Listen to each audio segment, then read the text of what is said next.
Welcome, everyone, to this episode of your Freedom Hub's Free Market Cash Patient. I'm your host, Jeff Cantor, along with Charles Froman. We're sponsored by the Freedom Hub as well as the MPHWF, which is the Marketplace for Health, Wealth, and Freedom website. And we are totally uniting everybody around the idea of disrupting the idea of how healthcare gets delivered and just to unleash all the creativity that exists out there if we only just shift away from third parties and figure out how to start doing cash. Because then we can really start making some things happen. We're kind of delivering this through an award-winning app, which we're definitely excited about. You're going to keep hearing about more and more in the coming days. But it's the platform that allows the cash-paying patient to match up with the cash-paying doctor in a completely transparent way. And this way you can pay an excellent price. You get to see everyone else based on all sorts of criterion. It's absolutely fantastic. As I said, you're going to want to visit the main website, but let's take a fast diversionary tour here.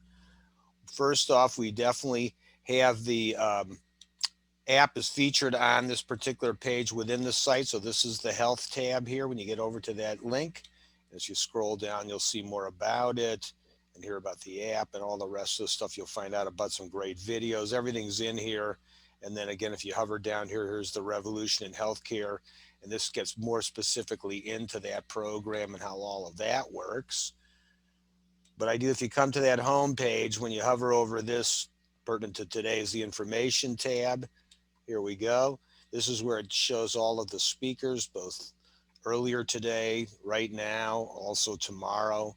And at the very bottom, most importantly, the links to be able to get to all of the various recordings that this same video will appear on. So it's a simple scroll through. Here it is up on BitChute, same videos up on Brighteon, here over on YouTube, and then over here at Rumble. And then we want to keep going. So after we finish up with whomever that speaker was, we want to continue that conversation. So this gives you a chance to connect with them and find out about what they're doing and how to start to work with them or further their cause, whatever may be the case. And again, most importantly, we are having that revolution, as I said, but here's a real key area too, where we have all of these different issues and we try to keep this posted as current as possible. And as you know of any, we need to get them up there so that you can act on all of these because they're all important issues to all of us. So, but now let's shift gears and let's find out about what we have in store for us today. So on that note, I'm going to give Charles the driver's seat. Thanks, Jeff, and welcome, Satbir. When I was lobbying back in the mid-2000s and I had a side gig teaching a certain style of yoga called Kundalini, I found students often would ask, what's the evidence for how this stuff works? They knew it worked experientially, but in the Western societies, everyone wants proof. So one gig I got lobbying was for this fellow yogi named Dharma Khalsa, who runs the Alzheimer's Prevention and Research Organization. I may have messed up his organization's name. And I staffed a booth for him at the National Institutes of Health on natural healthcare, focusing on yoga and meditation. And I later met Satbir Khalsa, who is a researcher at one of the Harvard complexes. And he's one of the main guys doing the research that everyone wants to see to prove this stuff works. And as Jeff and I got featured in Forbes creating cash payers and to take on the Blue Cross and give folks better health care payment options, a recurring theme is chronic disease and how you pay for that. And what I've discovered in speaking with Satbir about tonight's episode is that no matter how many treatments and pills allopathically you give a chronic disease patient, we're talking about diabetes, obesity, autoimmune disorders, there doesn't ever seem to be an end to the treatment. And then all these naturopaths and integrated doctors are finding better success with more natural modalities. And that can include yoga, which is a real old practice from the East that's now everywhere in the West. And it turns out, if 60% of Americans have chronic disease, yoga may be one of those panaceas that can really help address those diseases and help everyone else as well. So Satbir is going to tell us about the evidence for yoga. Jeff. All right, fantastic. That's absolutely great. Okay, Satbir, I'm going to give you control here. I'm going to hold the screen for a minute because I had also, I know you wanted me to bring this one publication up too. You might want to talk about this for a minute before I release the screen. Yeah, these are all up in the chat box. The links are all there.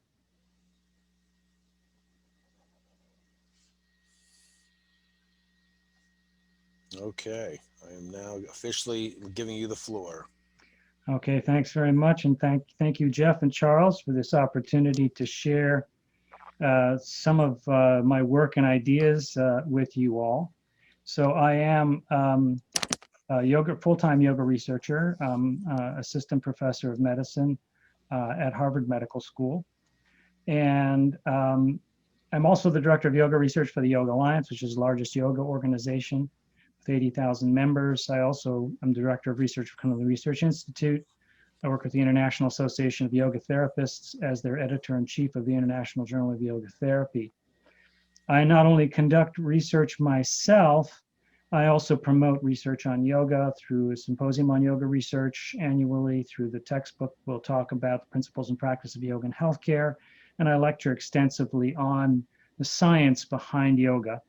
And so what I'll share with you tonight is the science of yoga and how that is relevant to our current healthcare and healthcare system.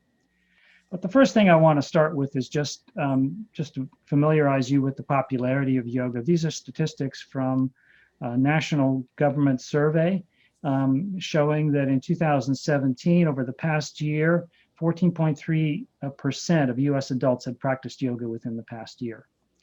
So this is, from an epidemiological or sociological perspective, is an astonishing figure. This is a major movement in society. Not only is that number high, but the trend is quite remarkable. 2007 was 6%, it increased by 50% in the next 2 5-year intervals.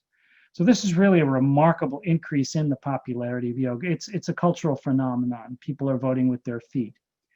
Now, another thing that's happening is that this grassroots movement largely is driven by women and people with higher incomes and with higher education. Yoga is being practiced at the grassroots level in ashrams and yoga studios, yoga centers, gyms, and spas. But we are now starting to see the implementation slowly of yoga into what I'm calling mainstream society, and that's mainstream society's institutions, the public schools, the workplaces, and the healthcare system. Now, in order for this implementation to really manifest more strongly in these mainstream societal institutions, research is absolutely essential. And that is research to demonstrate not just the efficacy of whether it works, but also the safety. So for example, the public schools won't take something out of the curriculum to put yoga in unless they've got justification for that, and that means research. So that's why research is so important in terms of implementing yoga into mainstream society. Now, this cartoon reads, how is it we're the most successful species on the planet, yet we need to pay people to remind us to breathe and drink water? And I think this cartoon really sort of typifies this whole idea of self-care, of behavioral interventions, of taking care of your own body. And yoga is something that you don't pop out of the womb practicing right away. It's something that you have to be taught and learn. And that's true for a lot of integrative medicine and behavioral practices. Now, there is a growing body of research on how yoga works, the so-called psychophysiology of yoga. How does yoga change psychological functioning and physical functioning? And we can see this by the number of papers that are being published and also by the review papers that are being published on these basic mechanisms of our understanding. And this is really driven by a lot of high technological studies like neuroimaging and more recently molecular biological studies, biochemical studies, and then behavioral studies. So this is just a sampling of some of the kinds of review papers that have been published, elucidating the mechanisms of how yoga works. So this top one here is on how yoga reduces stress. The next one is the effects of yoga on immune system functioning, on neurophysiological and neurocognitive mechanisms, stress again, and then potential self-regulatory mechanisms. And we have published a review of the psychophysiology of yoga in our biomedical textbook called The Principles and Practice of Yoga in Healthcare. This is the only book of its kind. It's really written by scientists and clinicians, 60 contributors. This is written in medical language. This is our face to modern medicine, if you were. The idea here is that this book portrays the evidence that justifies the inclusion of yoga into mainstream medicine. There's 23 chapters, each written on a different topic: yoga for depression, yoga for anxiety, yoga for diabetes, et cetera, presenting the scientific rationale and the evidence. So this chapter really covers the review of the psychophysiology. Now, if I had a longer talk, I'd show you some of the individual evidence, but I'm just going to jump right to the core of this. This is the logic model that really explains and puts together how these practices work. What are the mechanisms by which these practices work? And by yoga, I mean a very specific definition of yoga. A lot of people, yoga is just posture and exercises, but traditional yoga, which is still very strong, incorporates also breathing techniques, deep relaxation, and very importantly, the meditative component, what people will call mindfulness practices. So this is what really yoga is, and this is a lot of what's been studied by scientists, is this traditional form of yoga practice. So from all four of these components of yoga practice, we're making changes on the physical level in this box here, and I'm calling this fitness. It improves things like flexibility, strength, coordination, balance, respiratory function. Through the mind-body connection, that's actually leading to self-efficacy on a physical level. Also, through all of these practices, we are inculcating a phenomenon or a construct called self-regulation. The ability of these training practices to allow individuals to be able to control their internal state, both psychological and physiological. And the most important manifestation of that self-regulation is the regulation of stress and the regulation of emotion, which over time leads to a skill and a characteristic we call resilience to stress and equanimity in the face of ups and downs of emotions, which allows people to self-regulate their mental state much more effectively, which leads to a self-efficacy on a psychological level. Now, it's primarily through the meditative component, the focus of attention, that over time leads to an increase in mind-body awareness. And a term that is now becoming very popular in the general population, which is synonymous to mind-body awareness, is mindfulness. Meditation, most simply defined, is the relaxed focus of attention in a non-analytical manner. And when you do this over time, you achieve changes in the way your self-regulation of thought processes work. Your cognition becomes better, your concentration becomes better. Ultimately, over time, you develop what we call metacognition, which is a change in the relationship to you and your thought processes. You leave back the automatic behavior in which your thoughts automatically result in behavior, and you come to the understanding that while you have thoughts, that's not who you are, because you end up having the ability to react differently to both your stressful and emotional thoughts. In fact, you ultimately even have the ability to change those thoughts. That is metacognition. It's really at the core of the philosophy of yoga. And then finally, many people over time, and now we're talking typically more along the lines of months and years of practice, people start to achieve during the meditative practice what we call contemplative states. These are profound unitive states, transcendence, this experience of flow, which leads many people to a very deep transformation. People will say things like, yoga changed my life. It actually changes their life purpose and meaning, gives them a new perspective on life. People change their values. They transition from a materialistically based focus to a much more inner and spiritually focused basis. And I'm calling this box spirituality. Now, the research on the physical component is very strong. We measure this in centimeters, millimeters, and degrees, and this is very well known. We can take people, give them 2 months of yoga, and we will very clearly measure these improvements in physical functioning. So that's very solid objective research. And the past 2 or 3 decades have seen enormous strides in these two boxes. We're starting to understand the self-regulation processes, how the brain, the central nervous system works in terms of stress and emotion regulation, and what the relationship is to this metacognition and the increase in mind-body awareness and mindfulness. And these have enormous relevance for coping with modern society, which I'll talk about soon. And then the weak sister here is really spirituality. It's very difficult to get research in this area, but this can be very important. Because we're making such changes over a broad spectrum of human functioning, because we're using multiple different types of practices, we're going all the way from connective tissue and muscle to the deepest experiences that humans have. So as a consequence, we're seeing changes in global human functionality when people adopt a regular long-term yoga practice. They improve their physical and mental health and performance. And then on a deeper level, they engage in more effective stress and emotion regulation, an increase in awareness, mindfulness, and ultimately metacognition. And those who practice even longer undergo this transformation where they increase their positive behaviors, their sense of well-being, values, life purpose, and meaning, and what we're calling pure spirituality. Now, you can take this model, and this model is now essentially yoga in modern language. So in your 5-minute elevator pitch, if someone says, how does yoga work? You pull out this model and you say it works on self-regulation. It works on mind-body awareness. These are well-known neuroscientific constructs. Not only that, but when you look at these mechanisms here, these have enormous relevance for any element of life, whether it's children in schools, whether it's workers in the workplace, or whether it's patient populations. There's enormous amount of benefit here because a lot of these things underlie the important things in those practices. So, for example, school children need to be able to have better cognition and concentration. That turns into academic performance. Stress is a major risk factor for mental health, so stress regulation can play an important role in many diseases in which stress is involved, and stress contributes to many, many diseases. Changes in mind-body awareness can change behavior, which can change risk factors for disease states. So one of the areas that's really relevant to these mechanisms is healthcare, essentially. And we're calling this yoga therapy research. There's now many people who are starting to apply yoga as a therapeutic intervention, and this has been called yoga therapy. And now we have the International Association of Yoga Therapists that I work closely with. They accredit yoga therapy schools, credential yoga therapy schools, and accredit yoga therapists. And the idea here is that yoga has a place in modern medicine, and it has specific benefits, and it can offer things actually that modern medicine is not capable of offering really effectively at this point in time.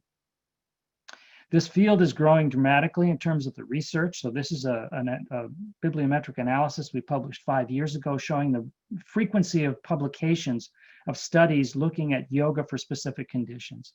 And you can see this is a new field. It began in the early 70s.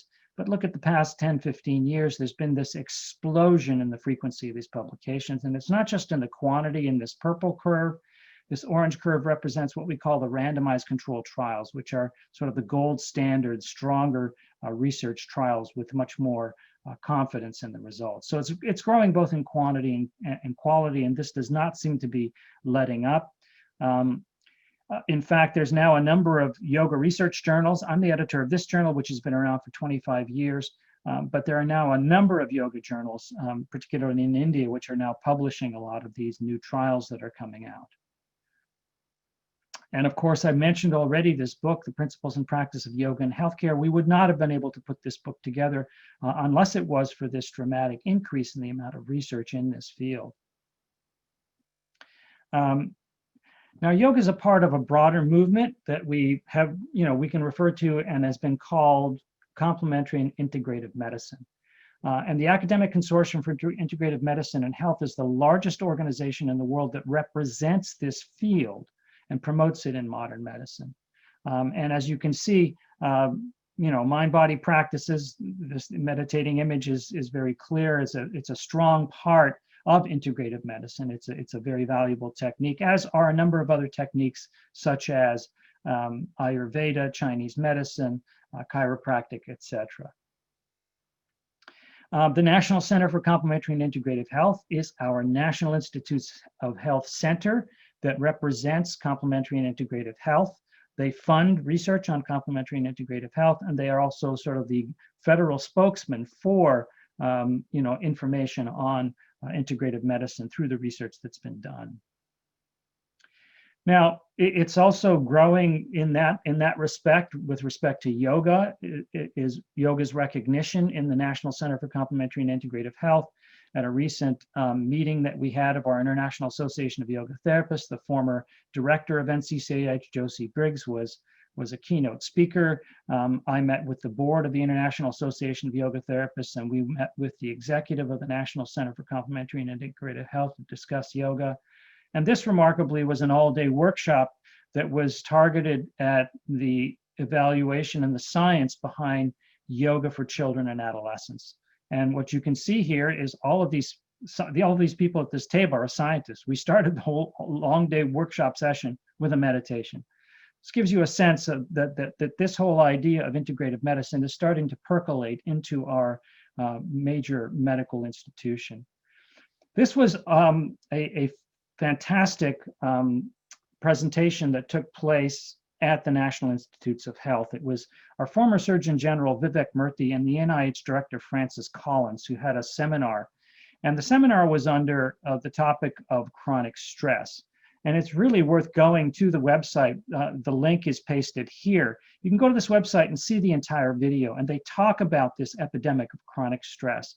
And in the course of talking about that, they address the whole idea of integrative practices like yoga and meditation being effective for chronic stress. In fact, this is a quote from Francis Collins, the director of NIH. He said, "There will be skeptics out there that until you've actually documented the way in which meditation changes the body's physiology, that maybe we haven't really understood it well enough to be able to say we should promote it."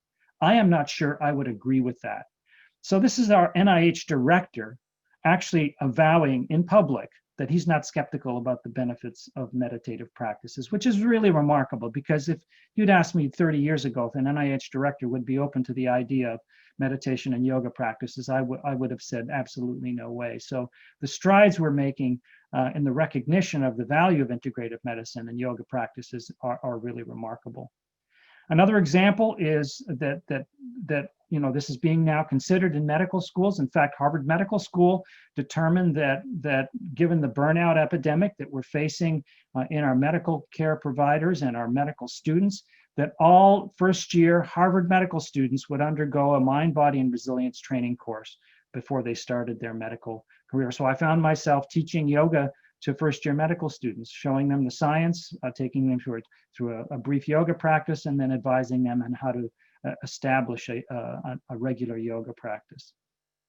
So we really are entering modern medicine, although it's a very slow entry. Another example is that Medicare agreed to cover Dean Ornish's yoga program for heart disease a number of years ago, and this was directly in response to the strong studies that Dr. Ornish did showing that a yoga lifestyle could actually reverse heart disease, not just stop the progression, but actually reverse it.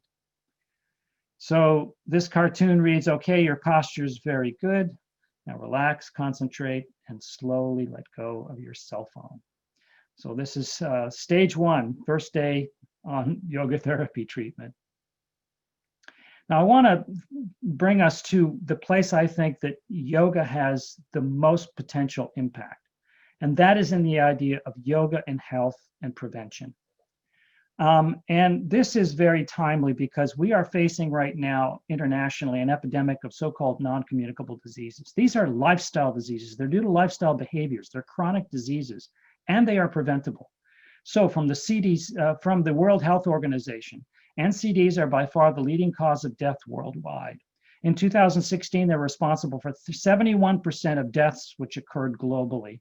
The world is reaching an inflection point. This is a very serious statement here. This thing is really ramping up. It is the major issue in modern medicine. 15 million people will continue to die each year from NCDs in the prime of their lives. Most of these deaths tomorrow can be avoided. They are preventable. What are these diseases? They're cardiovascular disease, cancers. 50% of cancer is preventable. Respiratory diseases, diabetes, and other NCDs. And this is from statistics, federal statistics. 88% of all deaths in the US are due to non-communicable diseases. So this is really the major issue in modern medicine. It is why modern medicine is straining at the seams. This is from the Center for Disease Control about chronic diseases. This statistic is absolutely stunning. 6 in 10 adults in the US have a chronic disease, and 4 in 10 adults have 2 or more chronic diseases. This is astounding, this statistic. It's a major burden in healthcare. And this from the CDC states that 90% of the nation's $3.3 trillion in annual healthcare expenditures are for people with chronic and mental health conditions. You've all heard about the opioid epidemic, 42,000 deaths in 2016. This is another preventable situation.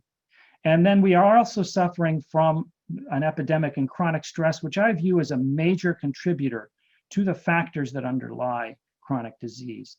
This is from the American Psychological Association, which does an annual survey of stress in the American population, which is seeing the significant increase in the percentage of Americans who experience at least one symptom of stress, and that is on the increase. So what are these risk factors for non-communicable diseases? Well, the 3 that you're going to get and you're going to see on all the federal websites is physical activity, sedentary behavior, not getting enough exercise. Unhealthy diet, we're talking about excessive carbohydrate, sugar intake. We're talking about high-fat diets, basically poor diet. And then unhealthy behaviors led by cigarette smoking and excessive alcohol consumption. And what I'm adding here is chronic stress, because chronic stress is essentially a risk factor for all of these behaviors, and in fact underlies a lot of the direction of these particular behaviors here. In addition to being a risk factor, chronic stress has enormous negative impact on both mental and psychological functioning, and chronic stress is a component virtually in all of these non-communicable diseases. People who have these non-communicable diseases all report higher levels of chronic stress. So these are the 4 risk factors that are really responsible for this epidemic of non-communicable disease. Now, yoga is a good fit. If you look at the logic model that I showed you on the physical level, we're talking about the fitness component addressing the physical activity, the self-regulation of stress and emotion, dealing with the chronic stress. The mind-body awareness is a direct factor in changing all of these factors. The more you are aware of your body, the more you will gravitate towards healthy behaviors and away from negative behaviors. And then the spirituality component, I think, plays a role as well, because the dominant, goal in life in modern society is really materialistic, to become more powerful, more wealthy, more famous. And we know from psychological research that does not lead to happiness. So the spirituality component of yoga can actually change a lot of people's materialistic goals in life to more inner targeted goals in life, which can truly lead to sustained happiness and in fact, improved behavior. So yoga is a very good fit for the risk factors of non-communicable diseases. Now, what I'm going to argue is that modern medicine is not doing such a good job. And the problem is that these disorders are all interrelated. So some of the risk factors are low levels of mind-body awareness, this materialistic worldview, and chronic stress. And one of the dysfunctional responses to stress is intentional sleep deprivation. And another negative impact is this dysfunctional nutrition. That leads to obesity. Obesity is a risk factor for metabolic syndrome and type 2 diabetes. Sleep deprivation is a risk factor for metabolic syndrome and type 2 diabetes. Obesity is a risk factor for another sleep disorder called sleep apnea, which generates sleep deprivation. It also leads to a neuroendocrine imbalance, which is created by chronic stress, where we have hyperarousal. Our stress systems are chronically activated. So you can see this web of interactions that is totally reinforcing. People who have obesity end up with type 2 diabetes. So all of these disorders come from the same root of risk factors. And this is just one cascade. You could look at physical activity and the cascade from there, tobacco and alcohol use in terms of addictive behavior in that category. And the problem with modern medicine is that it's focused on symptom treatment. It's focused on treating this one right here with a pill. It's focused on treating this thing with a pill. And the problem is it's not addressing this underlying risk factor that's responsible for this web of interacting factors. Where does yoga fit? It fits right at the core as primary prevention for the risk factors for the characteristics of these diseases. And the reason that the modern medical system is not working well with changing behavior and behavioral risk factors is because it's based upon what's called an acute care model. It's focused on treatment or intentional suppression of symptoms, often with little attention to underlying causes and contributing factors. It's dominated by a disease-focused approach rather than a patient-centered holistic approach. So it's not a healthcare system, it's a disease care system. It's highly invested in pharmaceutical, surgical, and other highly technological diagnostic and treatment strategies. That's its strength. That's where it really makes its money and where a lot of the focus is. It's incentivized to emphasize speed, high volume, and immediate symptom relief. The responsibility for healthcare is primarily on the provider, not on self-care, not on the patient's involvement. And prevention and self-care and health maintenance is not emphasized in this system. So as you can see, a lot of these factors are not really addressing the underlying causes of this epidemic of NCDs. And we recognize that our healthcare system is having a problem. So this is the Agency for Healthcare Research and Quality. Why is the healthcare system redesign important? It's because of these chronic diseases and the inability of the modern medical system to cope with these effectively. You cannot cure an epidemic of type 2 diabetes with a pill. It's just not a reasonable approach. You have to treat the underlying causes. And that's the difference between prevention and disease care. And so in this cartoon, we're spending all of our money on high-tech treatments to fix the water on the floor, and nobody's paying attention just to turn the tap off. This is the underlying cause. That's where we should be focusing our attention if we want to really fix this epidemic. And we're focused on high technology. So this is modern medicine. Well, Bob, looks like a paper cut, but just to be sure, let's do lots of tests. And these tests cost a lot of money and they're highly technological. It's fine to discover cures, but remember, chronic conditions are our bread and butter. So the goal here in modern medicine is I want to be the scientist that finds the pill that will cure cancer. I want to find the pill that cures obesity. I want to find the pill that cures diabetes. I think that is a fallacious end game. And so you figure, well, we're spending a lot more than other countries on healthcare because of this high technological approach. These high technological approaches, these pharmaceuticals are costing a lot of money. So here's all the modernized countries here. This is the increase in costs over time. This is America. We are well out of the distribution in terms of how much money we're spending. So we're spending a lot more money. We must be healthier, right? Well, this is the curve of longevity. These are all these countries here. This is the US. We are less healthy than all these other countries who are spending a lot less than we are. So this is really a sign of the fact that the system is not really working where it should be working to get the best benefit for healthcare of the population. Ask your doctor if taking a pill to solve all your problems is right for you. You know, we live in a society where the pharmaceutical companies are marketing pills to people on television. If you watch any television at all, you know that 1 out of 3 or 4 commercials is all about a pill, and it's all portraying these healthy people because they took a pill. And to me, it's not working in the right place. We should be changing behaviors which are responsible for a lot of these diseases. And behavior change is not the strength of modern medicine. Pharmacological drug trials results. Our trials show that the new drug performs no better than placebo. Maybe we should invest in placebos. You know, some of the drugs that are very widely used are not any better than behavioral strategies. And the 3 that I'm thinking about are sleeping pills, statins, and antidepressant medications. Simple behavioral strategies, simple changes in lifestyle behavior can make just as much an improvement in those diseases as those very widely prescribed drugs.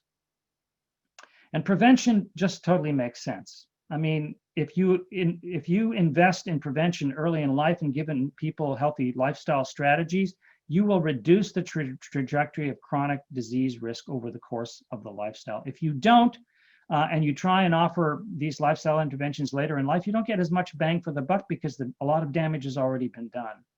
And it's not just a question of increasing disease risk. This also comes with a change in quality of life.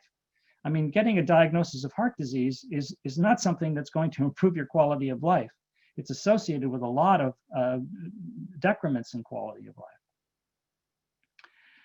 Yes, I believe in prevention. So can you give me a pill that will prevent me from having to exercise, eat less, and stop smoking and drinking? And the problem is that the medical community has convinced the population that this is the way to go. That if you have a problem, bring it to us and we'll give you the magic pill and we'll fix you overnight. We want instant relief.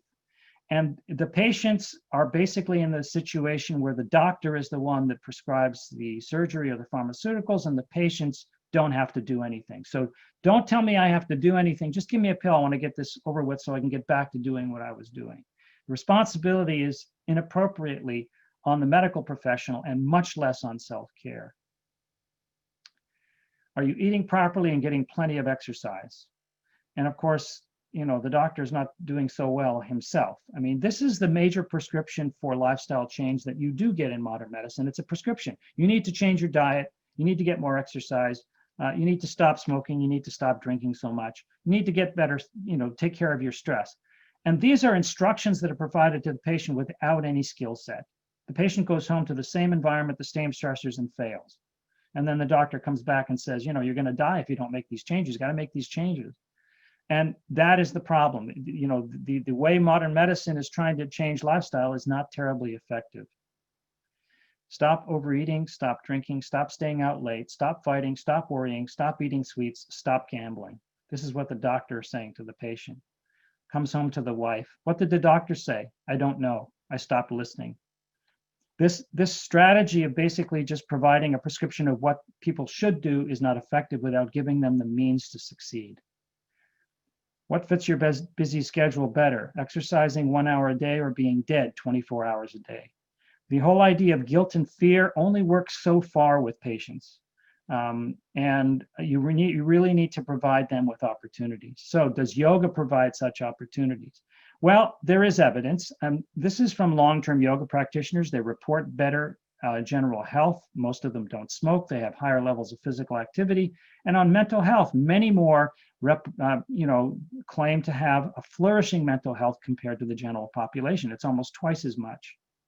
Not only that, but they attribute those improvements in their physical and mental health to the yoga practice. So, for example, I am happier because of yoga. My health has improved because of yoga. 80 to 90% of yoga practitioners agreed or strongly agreed with that statement. So not only do they report better physical and mental health, they actually attribute that to the yoga practice. And we've done a survey study of long-term yoga practitioners looking at the medications they use. And yoga practitioners use much less medication. And it's particularly the statistical significance is for those medications that are involved for non-communicable diseases. So depression, type 2 diabetes, high blood pressure, high cholesterol, and chronic pain are all, the yoga practitioners are using drugs for these much less than the general population in this particular study. This is actually a prospective trial that really tells us what the mechanism might be that contributes towards yoga's potential benefit in changing behavior. This was a study, randomized controlled trial that took people that never practiced yoga. The blue group practiced yoga, and what they measured was the mean hours of exercise. And the yoga group increased the amount of time that they were exercising, not just yoga exercise, but any kind of exercise. So what accounts for this improvement in physical activity among people who begin a yoga practice?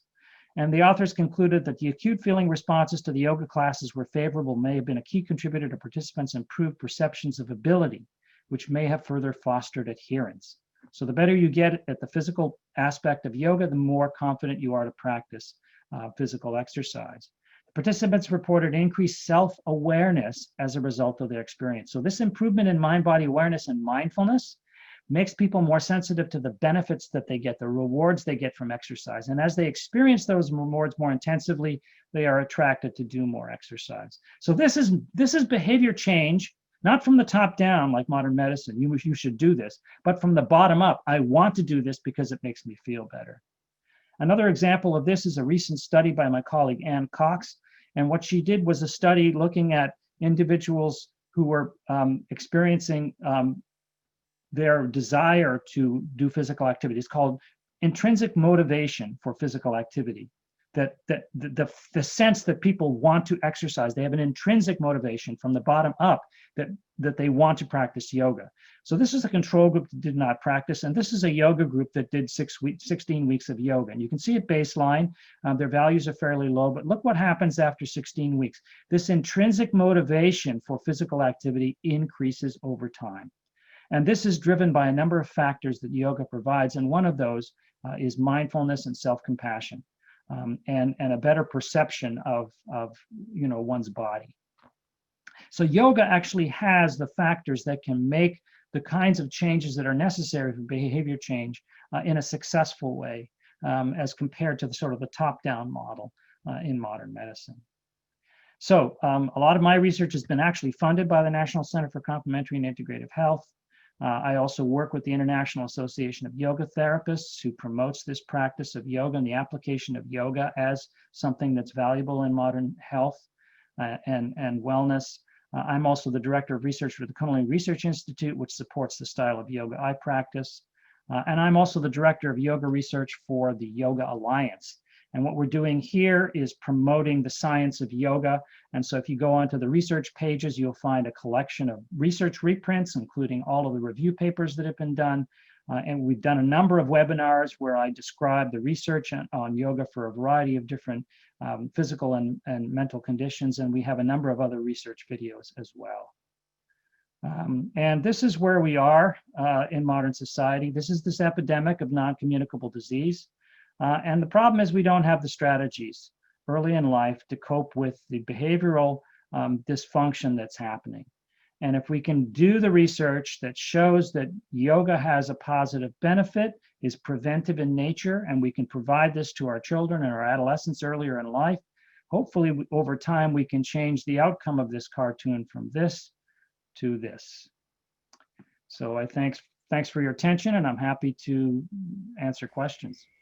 Fabulous. That was a really outstanding presentation. Really put a nice perspective on it, and also framed it into a context, because you just think of yoga as like whatever, it's just another some exercise thing that's out there, as it were. So it's nice to see the value of it in a broader sense.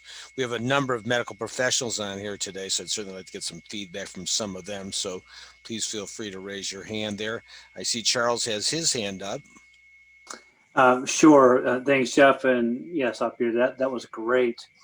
On that fourth box where there's not as much research, the spirituality Correct. area, yeah, I would agree there's some real growth opportunity there. Can you tell us more about that?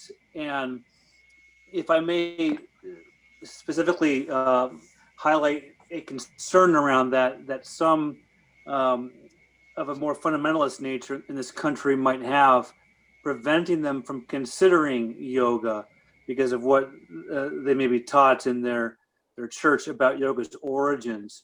Right.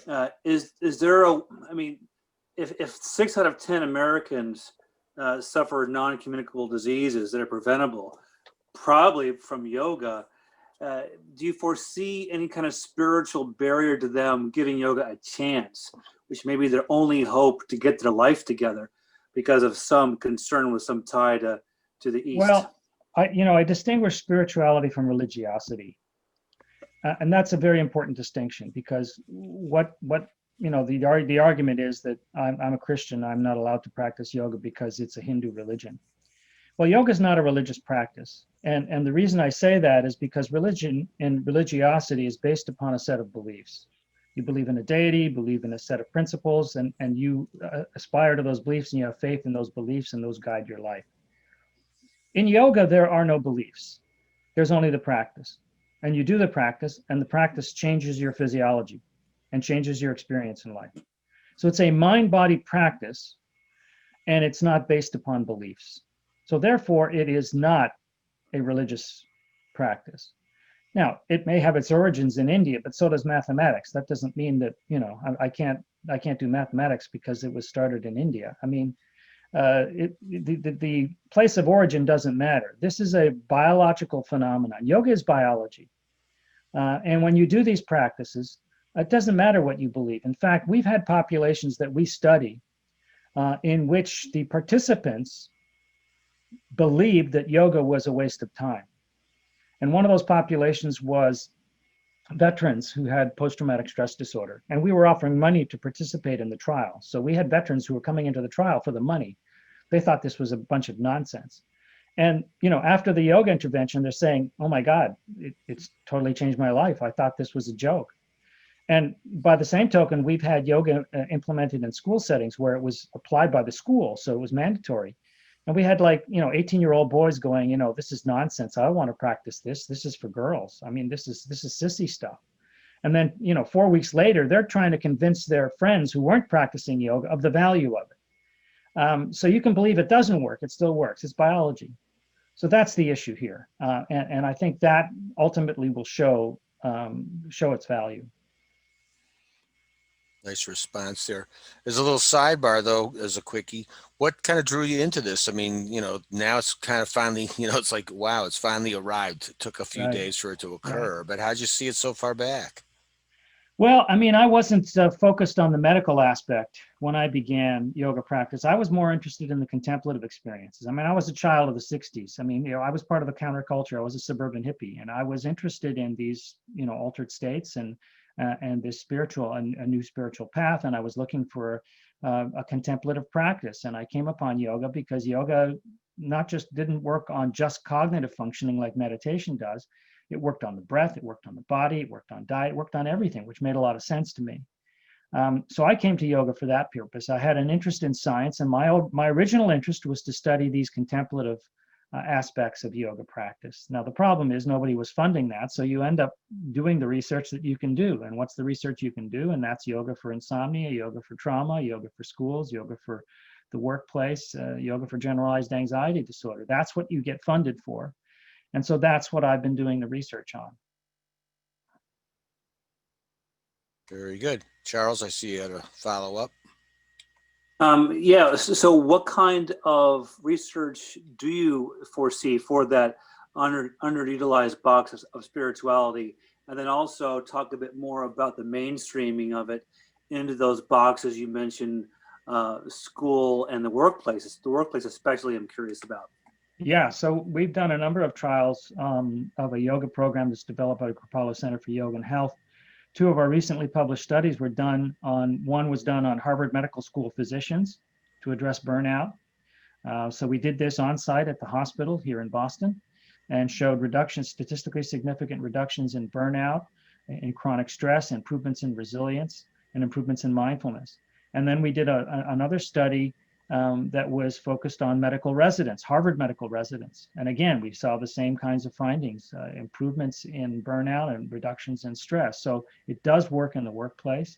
We just published, in terms of medicine, we just published a clinical trial, a large clinical trial that was published in the Journal of the American Medical Association Psychiatry Journal in August, which was a trial of Kundalini Yoga for generalized anxiety disorder, and showed that it had clinically significant improvements. It was efficacious for generalized anxiety disorder. So it belongs as a credible treatment for that disorder. And then finally, in yoga at schools, my laboratories conducted a number of trials of yoga in school settings, and there's a huge burden of mental health problems in our children. And these strategies, these yoga practices allow kids to cope with stress, to cope with emotion more effectively. And that's at the core of most mental health problems. Very good. Dr. Campbell, I see you had your hand up. Yes. Hi. You're a little muffled there. Chronic pain, interventional chronic pain, classic allopathic for 32 years. And it's taken me that long to kind of figure out that everything you just presented explains everything. We've always talked about in our curriculum of chronic pain management, about the interactions between chronic pain causing depression, anxiety, metabolic syndrome, and we always call it catastrophization. And then those things alone looping back in to cause more chronic pain. I think the only thing I would emphasize slightly more is the depressive component. So my question to you is, how do we get from where we are to where I can do really expensive interventional procedures to me instead prescribing yoga and getting it paid for and getting yoga to cure my chronic pain patients rather than me retiring and having all the same patients still having chronic pain. Right. Thank you. Right. Well, it's the research. I mean, that in that model that I showed you of implementing yoga into mainstream society, that arrow is dependent upon research. There is a grassroots movement. A doctor can start, prescribing it to his pain patients because he knows about the practice. But that's a grassroots movement. What you need is the research. And the research works that you get the number of publications, you also get the quality of publications. And those quality publications, when they're published in the top journals, they start to make a difference, because then what happens is you get policy and consensus statements published by the scientists. And those are the consensus statements are the ones that are published in journals that the physicians and the prescribers actually read. So in the field of yoga, we have consensus statements that have already been made on yoga for the number of symptoms, comorbid symptoms that cancer patients experience, particularly stress, anxiety, depression, fatigue. And then we also have very strong trials of yoga for low back pain. So there's now consensus statements published showing that yoga is a credible treatment for chronic low back pain. So that is the strategy. You use the system, you work within the system, and that means you conduct the randomized controlled trials and increase the quantity and the quality of those trials. And that ultimately will justify the implementation. It's a long road, but it's the only road. I mean, how many years did it take of research before we were able to finally put to rest the idea that, smoking doesn't cause cancer? That argument that was the 50s, when smoking doesn't cause cancer. How many decades of research do we have to go through to finally put that nail in the coffin to say there's absolutely a link between smoking and cancer? It's the research that really does that. And one of the things that accelerates is this shift towards a cash consumer, because then this way they can bypass whether somebody or some third party will so-called cover or pay for it. Eventually it kind of worms its way in over there. Yeah, and that's another argument which I'm not totally expert at. But the whole idea of a multi-payer system is problematic because it's not incentivized to save money. A single-payer system is. And we have examples in which single-payer systems are starting to recognize the importance of prevention and mind-body practices. And the two that I'm thinking about are the UK and our Veterans Administration Center. Our Veterans Administration is now implementing these contemporary integrative medicine practices into all of its VAs. You can't find a VA where yoga is not offered. And the VA determines its own budget. It's a single payer system. And they know that if their patients want these therapies and these therapies are going to save money in the long term, they're simply going to implement it because they're the king of their own budget. And it's a single budget. So the problem is in this multi-payer system, whereas in fact, the incentivization is actually for these high-tech, expensive treatments. The hospital makes its money dependent upon how many surgeries and how many pills it prescribes. And that's incentivized in the wrong direction. It's kind of the old expenses seem to rise to match income. So there you exactly go. Right. Same mentality.